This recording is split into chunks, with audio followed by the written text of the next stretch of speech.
Rewind the clock back to December of last year. A mutual friend and head of a convention we both volunteered for was cheated on by his wife. My wife, being the kind person she is, went to his house to talk with him and be supportive. The conversation lasted 5 hours. I was a bit threatened at the time, but I trusted her and didn't believe anything was going on that I needed to be worried about. She goes on to talk and chat with him from time to time, but never in person.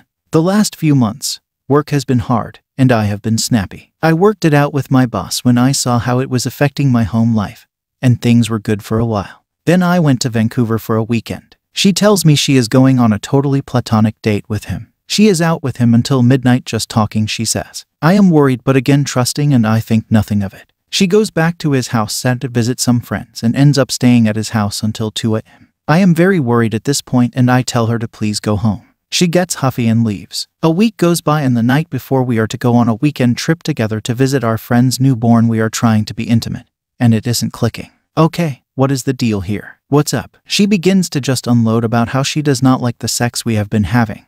It feels wooden. And that I am not emotionally there for her and haven't been for a long time. I ask, are we done? And she says, I think we are. I respond with, wait. Whoa, we can't be done. We gotta give this a chance here. What do we need to do to fix this? She replies with, I don't know. I don't know how to fix this. So we go to bed. The next day on the 5-hour trip we talk. I admit I have been emotionally distant the last few months due to my issues at work, which I say I have corrected and things are better now. She says she is attracted to this other guy. Okay, super threatened there. Did anything happen Saturday night when you were out at his place until 2 a.m.? She says no, nothing happened. I reply with, please, don't lie to me. If anything did happen, I would want you to tell me. No, nothing happened. So the entire weekend I am showing her how emotionally there I am for her. I am trying to snuggle with her and she refuses. I try to hold her hand and she pulls away. I'm really starting to worry at this point. I spend the entire weekend asking her to help me fix this in private, to show me what I need to do. She says she talked to this guy about our marriage problems and he said give him a chance.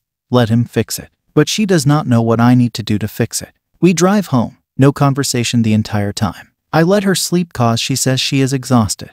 One of the reasons why she hasn't been able to make a choice. We get home and I shower and rest on the bed cause it was a long drive. She takes the dog for a walk. I hop on our laptop and pull up Chrome and see a recent tab. It's her email. Now, I am not proud of what I did, but I snooped a little. And I found the email she had in drafts. This was an emotionally exhausting weekend. I know you told me to give him a chance, but I am falling for you and I feel like it might be too late. I still haven't told him what happened Saturday night. I lose it. I panic. My whole world is crashing down. I call her and tell her to get home right away. I sit in the garage waiting for her. So I read the email. I'm sorry, but I was suspicious. What happened Saturday night with him? We talked about you and my marriage and how I haven't been happy. He said some very kind things and we kissed. I replied, do you have feelings for him? Do you want to be with him? And she replied with, I think so. I just fell apart. This was the woman I have loved so deeply for 11 years. I start sobbing uncontrollably. She tries to console me, but then I start getting angry. I need to go. I need to go stay at a hotel for a while to figure this out. I said, can we talk about this? She asked, not right now. I need to sort my emotions out and we can tomorrow. I'm a wreck right now, I am not right. So I go to his house to get his side of the story. This motherfucker with a smirk on his face says, oh yeah, man, I know how you feel. I have been there and it sucks. I reply, do you think I should step aside? He says, yeah, man. I think you should let us be together. I almost punched him in his smug fucking face. Instead, I said, be good to her, and I left. She is trying to text me and I am just furious at this point. How could they fucking do this to me? So I tell her I am done talking now.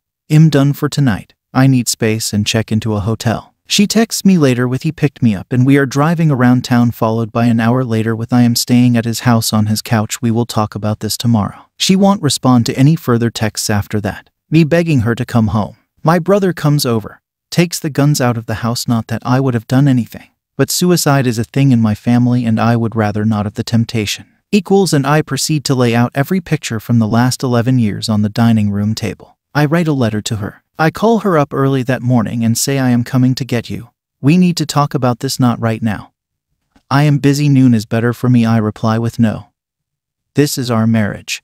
This is important. I go pick her up and she is so cold, so angry. I proceed to read her this letter about how to not give up on us. That this guy she has feelings for is hurting from his own divorce and is maybe envious of what we have. and to please give us a chance. She says, well, you showed me how unstable you are when you reacted the way you did. This guy has his shit together.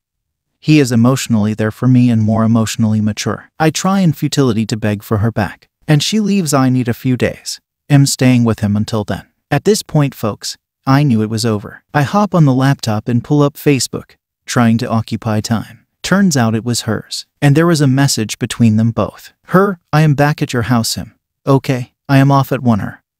I am waiting for you in your bed drinking coffee. Him, I can't wait to see you. I exploded. I said some nasty things to her. She says I'll come get my things, and I reply I'll help you fucking pack. Everything of hers. Everything. Boxed up and in the front room. So I am in therapy now, and it was made obvious to me that I am moving too fast here. I get that. But I was angry. My wife with no warning ripped my life away from me in an instant over a guy she claims to only have talked to a handful of times. She has agreed to group counseling, which is helping, and it isn't. She is throwing a lot of shade my way with, well, I am more emotionally mature than you, which I find to be a crock of shit, considering any emotionally mature person wouldn't do something so sudden and reckless without weighing in the consequences.